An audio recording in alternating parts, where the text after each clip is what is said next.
Ladies and gentlemen, the President of the Philippines, President Rodrigo Roa Duterte.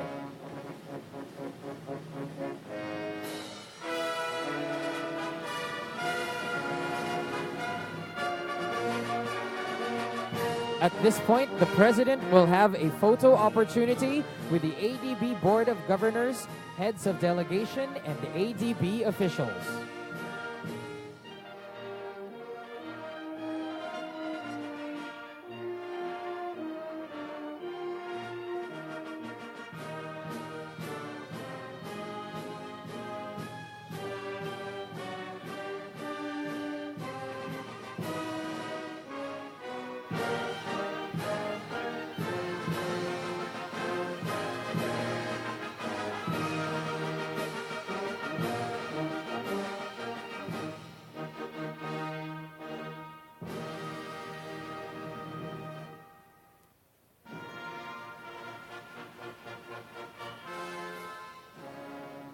Thank you very much, Mr. President.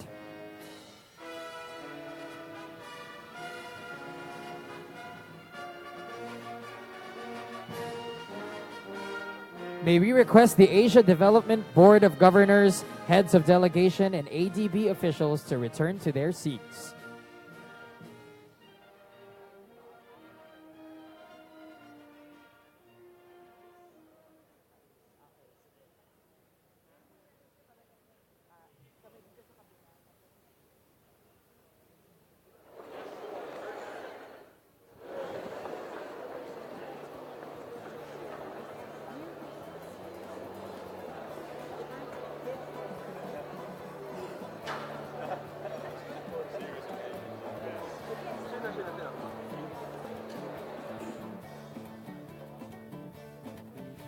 May we request our guests to please be seated. Once again, we would like to request our guests to please proceed to their seats.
And now, may we call on the Chair of the Board of Governors Finance Secretary Carlos Dominguez III to give his welcome remarks and to introduce our guest of honor.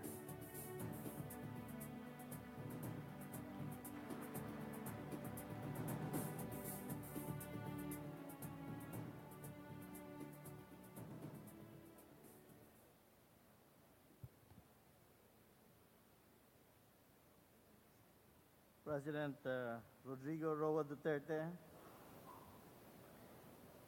former President Gloria Macapagal Arroyo, His Excellency Toke Talagi, Premier of New Way,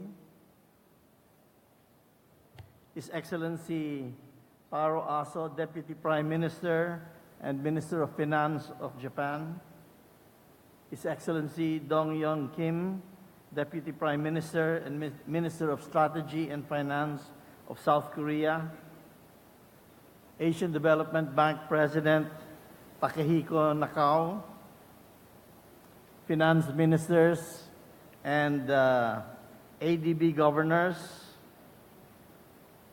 members of the Philippine Legislature who are here, fellow Cabinet Secretaries, workers in government, distinguished guests, ladies and gentlemen. I thank the ADB's leadership for the great work you have done to ensure success of this annual meeting. The Philippines is thankful for the opportunity to host this important meeting held at this important time.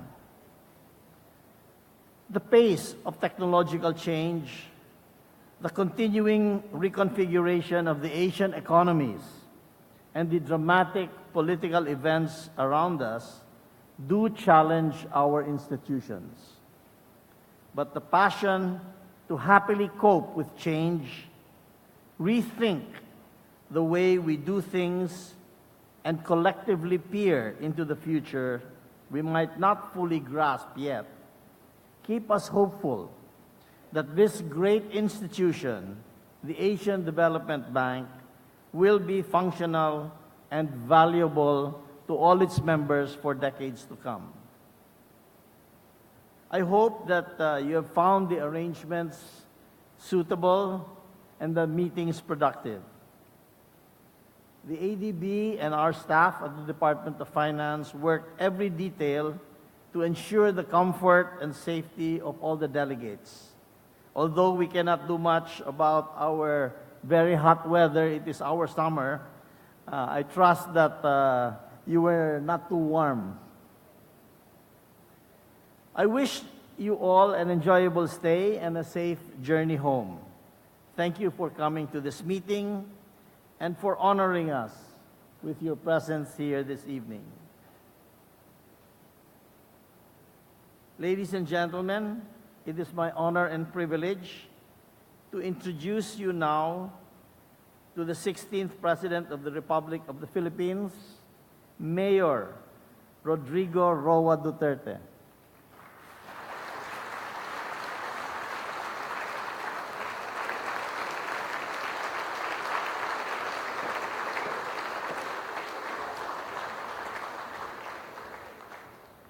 Thank you. Kindly sit now.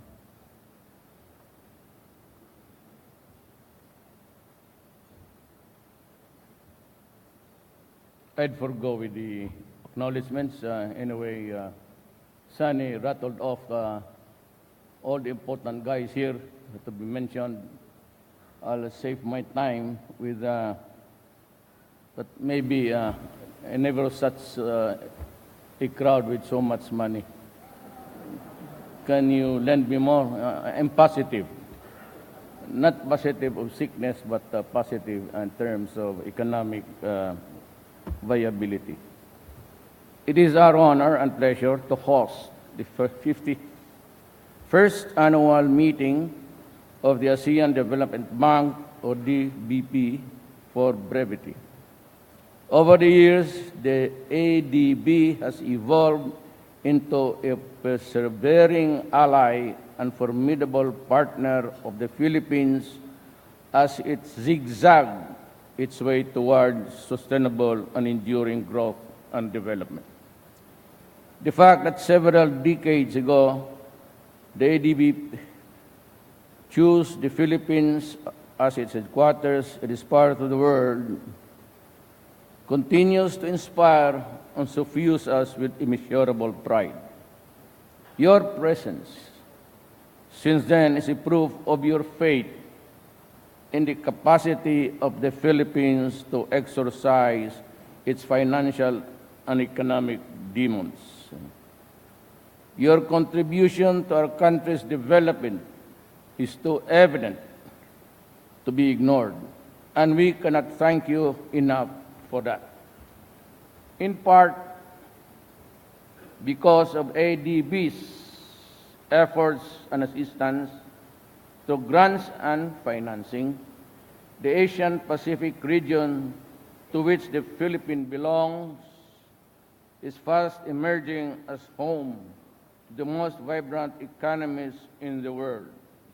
Indeed, the Asia-Pacific region is poised to take its place as a hub around which other countries spin. The Philippines is proud to join the ranks of strongly emerging economies. Over the past 2 years, our GDP, or gross domestic product, growth rate averaged 6.8. Over the next few years, we aspire and expect to sustain a growth rate of 7 or better. This will enable us to achieve and sustain our goal of bringing down the poverty rate to only 14% by 2022. Well, at least, hopefully. At this juncture, allow me to think aloud. Glowing statements about rapid economic growth and development do not mean much less its benefits and effects until it is, or it trickles down to the needy and destitute. In my inaugural speech last June 30, 2016, I quoted President Franklin Delano Roosevelt because it was really appropriate, and it is a testament of times. The test of government is not whether we add more to the abundance of those who have much, it is whether we provide to those who have little. Stated otherwise, a growing economy is meaningful only if the consequential benefits do not get stuck among the rich who are few, but trickle down to the impoverished who are many. To me, that is the purpose and very essence of economic growth and development. The distribution of wealth is what we aim for, and not the equalization of poverty. The key element to our growth strategy is an ambitious infrastructure program that will bring our investment to something like 7.5 of GDP by 2022. Build, build, and build, and we link and link and link. That is the battle cry of the moment. Build and link all these islands and all communities so that united in purpose and acting as one, we will bring our infrastructure base to match or even surpass those of the neighboring economies. That will allow us to compete for investments on even or more attractive terms. The record showed that as of December 2017, ADB is the country's third largest source of official development assistance, with 14 active loans and 17 grants amounting to US dollars to the tune of $2.5 billion. And US, it's about 1230 million, respectively.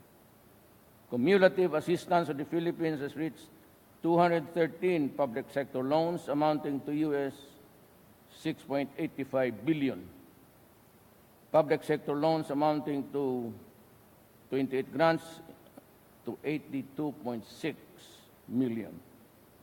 In this regard, I wish to extend the gratitude of the Republic, though seemingly belated, to the Asian Development Bank for supporting our projects, especially those situated in Mindanao. The Philippines is a beautiful and rich country. This is no Mogadishu. The competence, dedication, and resiliency of the Filipino is world-renowned. We have our OFWs to prove that. But these ingredients together and the mix of concoction of financial assistance, and you come up with the Philippines waiting to break out from its shell to claim its place among the region's economic dragons. But to realize our potentials, we have to extract the wealth from the earth's bosom. Thus, we shall continue to rely on the Asian Development Bank for financial assistance, be it in the form of loans or grants. But first, we have to put our house in order. We need to fix our transportation system. We have to stop corruption. We shall continue our campaign against illegal drugs within the limits of the law allows. And of course, as always and has been, the fight will be relentless. Fair warning. We once called Mindanao our land of promise, but for too long it has been neglected by the central government, and with the highest rates of poverty and lowest scores of Human Development Index, it surprises no one that the island became the center of rebellion and communal conflict. With the massive infrastructure investments, we expect Mindanao to lead in the nation's growth. These investments shall be accompanied by intensive efforts and reforms in government. Last year, we decisively defeated an attempt by heavily armed terrorist groups to occupy the city of Marawi in Mindanao. For this, for us, an incident underscores not only the urgency of bringing the fruits of development, but to the island, it also underscores the importance of maintaining civil order as a condition of development. My government will not compromise in the maintenance of law and order. We will not buckle in face of threats from militants and terrorists. We are fully aware that when the civil order weakens, progress will no longer be possible. A nation's progress can only be the result of strong institutions of leadership and governance. Our institutions are threatened not only by terrorism but also by drug syndicates and corrupt public servants. We will be unyielding, but to me personally, I would be harsh on all fronts. Our effort to achieve a higher growth rate benefits from strong support extended by friends in the regions. Official development assistance grew to unprecedented levels. The rebuilding of Marawi illustrated this. The rehabilitation of Marawi has become an international effort. We are grateful for all of the support offered and given. Since I took office, we have shifted our foreign policy to reflect our developmental priorities.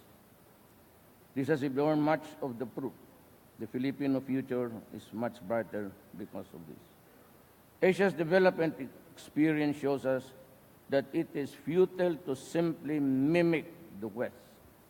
We have to find our own way to the challenges of the age. We will focus on policies that befit the Asian mind. We will focus on the so many things and challenges that are unique in our time. The rapid information of technology will drastically alter the way our economies are organized. We must prepare to harness them to improve our economy and government institutions. I am happy that the ADB is paying close attention to the consequences of the disruptive technological change. I am sure the bank will be an important forum of discussing the technological horizon and what it means for our emerging economies. In closing, let me thank you again and this institution for the support you have given to my country's economic development. We will, for our part, exert all efforts to build the truly inclusive economy that benefits our people. For the next few years will be an interesting time for the region. It is a time when Asia will lead the world and provide examples to other developing economies. The ADB will play a key role in this process. Mabuhay at maraming salamat po. Thank you very much, President Rodrigo Roa Duterte.